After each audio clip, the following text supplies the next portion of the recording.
යේසු පිහිටයි සුබ උදෑසනක් සෑම දිනාටම. අද දවසෙත් අපි දේව වචනය සමග ඉදිරියට යමු. අපි පසුගිය කාලවල වල බැලුවා අපගේ මුඛය අපි රැකවල් කරගන්නට ඕනේ, සිත ආරක්ෂා කරගන්නට ඕනේ. මුඛය තුල අපි නිතරම යහපත් වචන කතා කරන්නට ඕනේ. ඒ නිසා අපි යහපත් වචන කතා කරන්නට නම් අපේ මනස අලුත් වෙන්නට ඕනේ, සිත සම්පූර්ණයෙන්ම පවිත්‍ර වෙන්නට ඕනේ.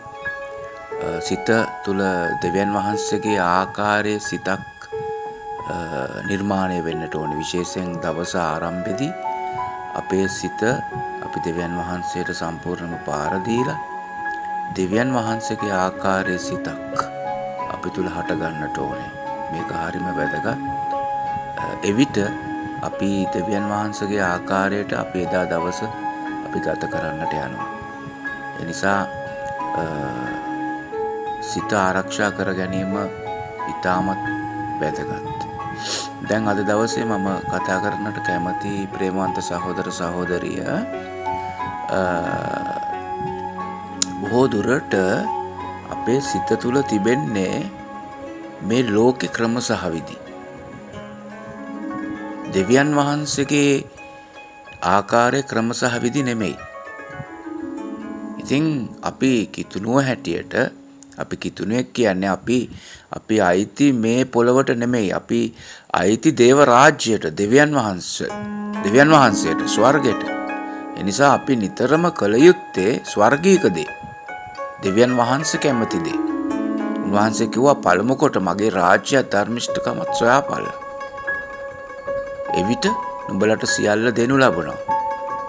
එතකොට අපි රාජ්‍ය දරුවෝ, දෙවියන් වහන්සේට අයිති දරුවෝ, අපි සම්පූර්ණයෙන්ම දේව රාජ්‍යයට එකඟව ජීවත් වෙන්නට අවශ්‍යයි.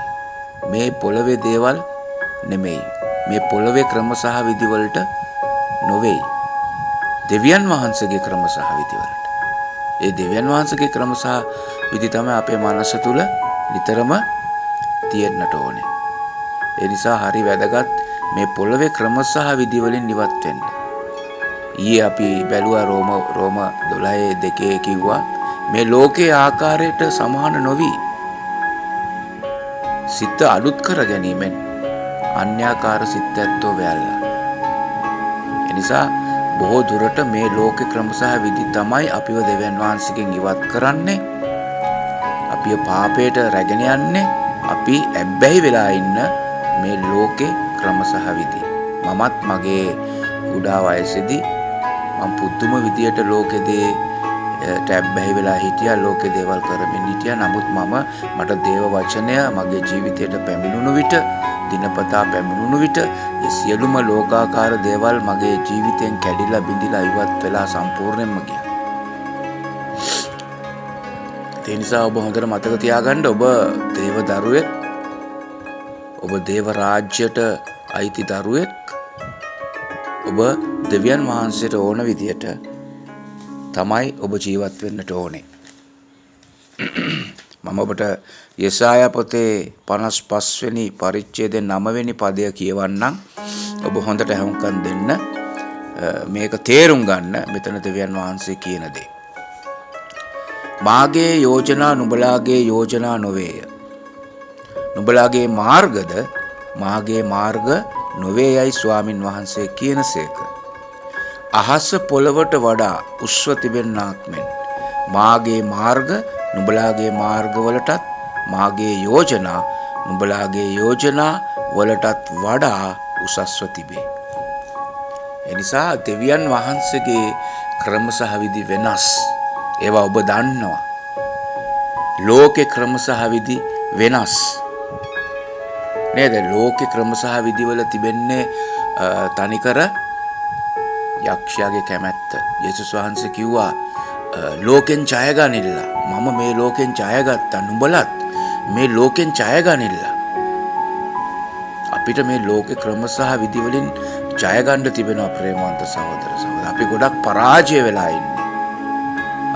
මේ ලෝකේ ක්‍රම සහ විදි වලට අපි ඇබ්බැහි වෙලා ඉන්න හන්දා.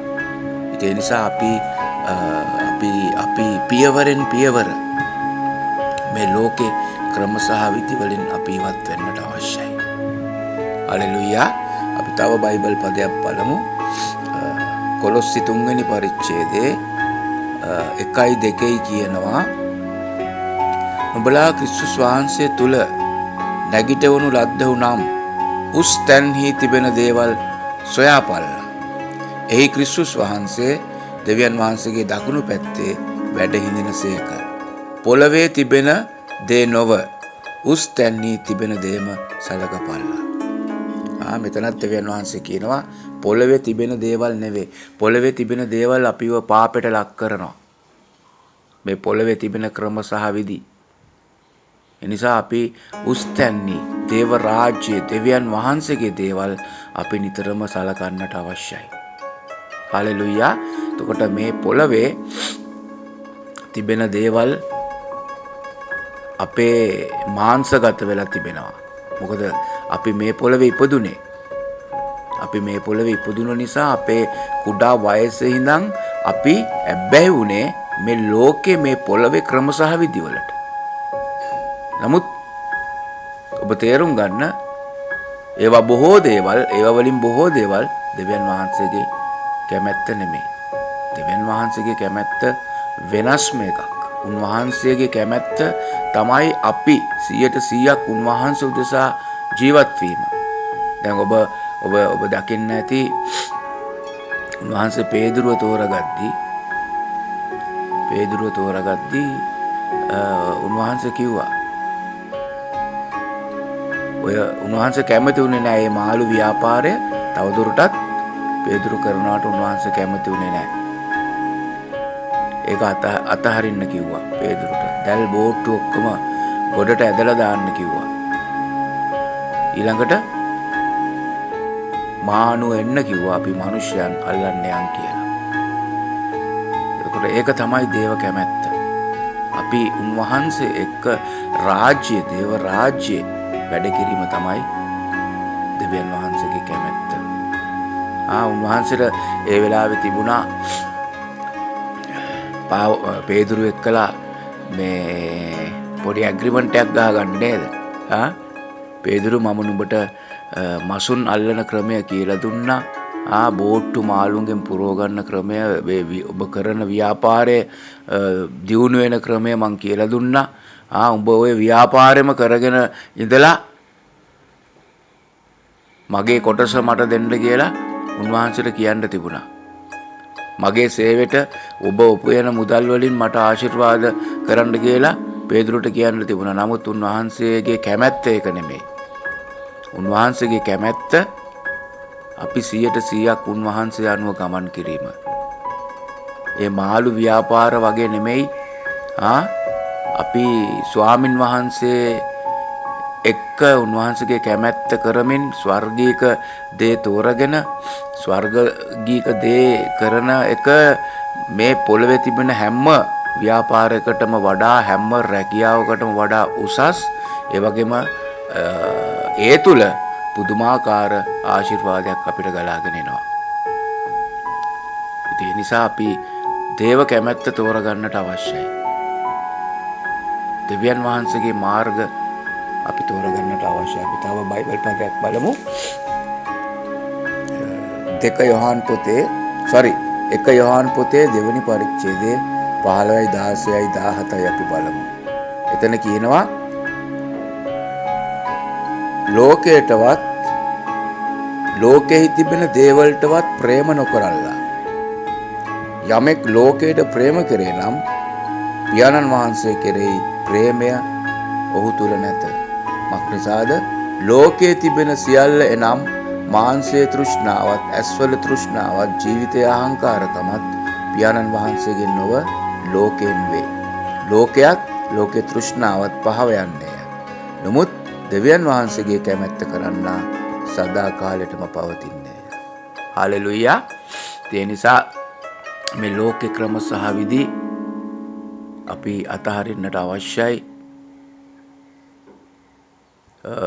අපි දෙවියන් වහන්සේගේ ක්‍රම සහ විධි අපේ ජීවිතේ අපි ඇති කරගන්නට අවශ්‍යයි. ඒ වගේම අපේ මනස අපේ සිත සම්පූර්ණයෙන්ම දේව රාජ්‍යයේ දේව කැමැත්තෙන් පිරෙන්නට අවශ්‍යයි. හලෙලුයා. අපේ සිත තුළ තිබෙන ලෝකාකාර ක්‍රම සහ විදි අපි දිනෙන් දින පරාජය කරන්නට අවශ්‍යයි. දේව කැමැත්තට අපේ ජීවිත නැමෙන්නට ඕනේ, නිදහස් වෙන්නට ඕනේ. හලෙලුයා. එවිට තමයි දෙවියන් වහන්සේගේ මහත් ආශිර්වාදය අපේ ජීවිතවල ගලාගෙන එන්නට යන්නේ. හලෙලුයා. ඒ නිසා මේ ලෝකේ ක්‍රම සහ විදි අපේ සිත අවුල් කරනවා. අපේ සිත තුල අපිව පාපයට, පරාජයට පොළඹවනවා.